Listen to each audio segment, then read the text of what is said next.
To Sumathi சமையல். நம்ம வீடியோவை பார்க்குறதுக்கு முன்னாடி நம்ம சேனலை சப்ஸ்கிரைப் பண்ணுங்கள். பக்கத்தில் இருக்க பெல் பட்டனை டேஸ்டி அண்ட் ஹெல்த்தி ஸ்நாக்ஸ் அவுல் உருண்டை. அவுல் இருக்கு இல்லையா, அவுலை வச்சு வெல்லத்தில் ஒரு உருண்டை எப்படி செய்கிறதுன்னு வாங்க வீடியோக்குள்ளே பார்க்கலாம். இப்போ வெறும் அவுலை 2 கப் அவுல் நான் எடுத்திருக்கேன். இதை வெறும் வானலியில் எதுவுமே போடக்கூடாது, எண்ணெய் நெய் எதுவுமே போடாமல் நல்லா வறுத்து எடுத்துக்கோங்க. இதுக்கு மெஷர்மெண்ட் 2 கப்பு அவுல் எடுத்திங்கன்னா 1.5 கப்பு வெல்லம், 1 கப்பு தேங்காய், அவ்வளோதாங்க. நெய் ஒரு 2 ஸ்பூன் அளவு, அவ்வளோதான். இது பாருங்கள், நல்லா சிம்மில் வச்சு நல்லா ஃப்ரை பண்ணிக்கோங்க. அவுல் வறுக்கிறதுல தான் நம்மளுக்கு இந்த உருண்டை டேஸ்ட்டு நல்லாயிருக்கும். நல்லா வறுத்து இந்த மாதிரி ஆற வச்சுக்கோங்க. நீங்கள் புடைக்கணுன்னாலும் புடைச்சி வச்சுக்கோங்க. இப்போ ஒரு வானிலையில், அதே வானிலையிலேயே நெய் ஒரு 2 ஸ்பூன் போட்டு முந்திரி, இந்த அவுல் லட்டுக்கு தேவையான அளவு முந்திரி எடுத்து நம்ம கட் பண்ணி வச்சுக்கணும். நெய் சூடாகணுங்க. நெய் சூடானோடனே இந்த முந்திரியை நம்ம அதில் போட்டு நல்லா ரோஸ்ட் பண்ணி எடுத்து வச்சுக்கணும். அதுக்குள்ளே நம்ம தேங்காவையும் துருவி வச்சுக்கணும். இந்த முந்திரியை ரோஸ்ட் ஆனோடனே சிம்மில் வச்சு நல்லா ஃப்ளேவர் வர வரைக்கும், நல்லா கலர் வர வரைக்கும் வறுக்கணுங்க. அப்போ தான் நல்லா டேஸ்ட்டாக இருக்கும். நல்லா முந்திரியை ரோஸ்ட் பண்ணி எடுத்துட்டு அதுலேயே நம்ம துருவி வச்சுருக்கோம் இல்லையா, 1 கப்பு தேங்காய், அந்த தேங்காயை போட்டு நல்லா வறுத்துக்கணுங்க. நல்லா ரோஸ்ட் பண்ணணும். தேங்காய் நல்லா ரோஸ்ட் பண்ணால் தான் இது ரொம்ப நாள், ஒரு வாரம் வரைக்கும் உங்களுக்கு கெடாமல் இருக்கும். தேங்காயை 1 கப் அளவு தேங்காய் எடுத்து நல்லா வறுக்கணும்.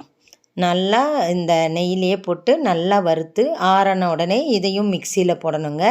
நல்லா தேங்காய் பச்சை ஸ்மெல் போகிற வரைக்கும் நல்லா வறுக்கணுங்க. தேங்காயை நல்லா கொஞ்ச நேரம் சிம்லேயே வச்சு நல்லா ஒரு 10 நிமிஷம் மட்டும் நல்லா வறுக்கணும். நீங்கள் கொப்பரை கூட யூஸ் பண்ணிக்கலாம். இப்போ நம்ம வறுத்து வச்சுருக்க அவுலை இந்த மாதிரி ரவா மாதிரி மிக்சியில் உடச்சி வச்சுக்கோங்க. இதில் நான் 4 ஏலக்காயும் உரித்து போட்டுட்டேன். நம்ம வறுத்து வச்சுருக்க முந்திரியும் சேர்த்தாச்சு, தேங்காயும் நல்லா வதக்கியாச்சு, வறுத்தாச்சு. இதையும் பாருங்கள், மிக்சி ஜாரில் போட்டு ஒரு ரன் பண்ணிடலாம். தேங்காயும் நல்லா நைஸாக இருந்தால் தான் எல்லாம் ஒத்து ஒன்றா நல்லா வருங்க. அப்புறம் தேங்காய் கொஞ்சம் இதுவாக இருந்துச்சுன்னா நல்லா இருக்காது. இதுக்கு 1.5 கப்பு வெல்லம், 1.5 கப்பு வெல்லத்தை நம்ம ஆல்ரெடி 1 டம்ளர் தண்ணியை ஊற்றி கொதிக்க வச்சு வடிகட்டிக்கணும். இந்த மாதிரி நம்ம எந்த பாத்திரத்தில் இப்போ செய்ய போகிறோமோ அந்த பாத்திரத்தில் வடிகட்டிக்கலாம். இப்போ பாருங்கள், நம்ம வறுத்து வச்ச அவுல் மிக்சியில் போட்டு வறுத்து வச்சுருக்கோம்.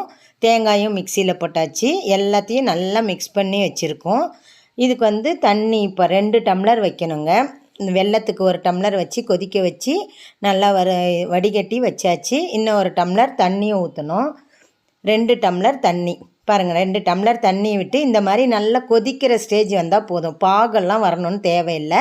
நல்லா கொதிக்கிற ஸ்டேஜ் வந்தால் நம்ம எல்லாமே மிக்ஸ் பண்ணி வச்சுருக்கோம் இல்லையா, அவுல் நைஸ் பண்ணது, ரவை மாதிரி உடைச்சது, தேங்காய் துருவலை மிக்சியில் போட்டது, முந்திரி வறுத்தது, ஏலக்காய் அதிலே போட்டாச்சு. எல்லாமே போட்டு பாருங்கள், இந்த ஸ்டேஜில் நீங்கள் அடுப்பு கூட ஆஃப் பண்ணிடலாம். நெய் வேணும்னாலும் 1 ஸ்பூன் இந்த இடத்துல விட்டுக்கலாம். நெய் விட்டு அவ்வளோதாங்க. இது ஆறிச்சின்னாலே நல்லா கெட்டி ஆகிடுங்க. அவுல் நல்லாவே தண்ணி இழுக்கும். அதனால் 2 டம்ளர் தண்ணி பாருங்கள், இந்த மாதிரி நல்லா கிளறிக்கோங்க. அடுப்பு ஆஃப் பண்ணிட்டு பாருங்கள், கையில் தொட்டு பார்த்திங்கன்னா கையில் ஒட்டாது, எல்லாம் நல்லா மிக்ஸ் ஆகிடும். அவ்வளோதாங்க. இது கொஞ்சம் சூடு ஆறுனா கூட உருண்டை நல்லாவே வருங்க. நம்ம கை பொறுக்கிற சூடில் உருண்டை பிடிச்சோம்னா உருண்டை ரெடி ஆகிடுச்சிங்க. ஹெல்த்தியான அவுல் உருண்டை ரெடி ஆகிடுச்சு. சும்மா அப்படியே கையில் எடுத்து அப்படியே பிடிக்க வேண்டியது தாங்க. ரொம்ப ஈஸியாகவே உருண்டை வரும். அவ்வளோதாங்க. இது பாருங்கள், முடிஞ்சிருச்சு. இப்போ நல்லா எல்லாம் கலந்து உருண்டை பண்ணிக்கோங்க. பாருங்கள், ஈஸியாக இப்படி கையில் எடுத்து பிடிச்சாலே உருண்டை வந்துடுங்க. இது ஒரு 1/4 மணி நேரத்துலேயே உங்களுக்கு ரெடி ஆகிடும். அவுல் வறுத்து சூடாரி மிக்சியில் போடுற டைம் தாங்க உங்களுக்கு இதுக்கு பிடிக்கும். பாருங்கள், அவுல் உருண்டை ஈஸியாகவே ரெடி ஆகிடுச்சி. ரொம்ப சீக்கிரமாகவும் ரெடி பண்ணிடலாம். ஒரு 2-3 நாள், ஒரு வாரம் வரைக்குமே இதை வச்சு யூஸ் பண்ணலாங்க. எல்லோரும் ட்ரை பண்ணுங்கள். எப்படி இருக்குன்னு ஃபீட்பேக் சொல்லுங்கள். ஷேர் பண்ணுங்கள், லைக் பண்ணுங்கள், கமெண்ட் பண்ணுங்கள். தேங்க்யூ.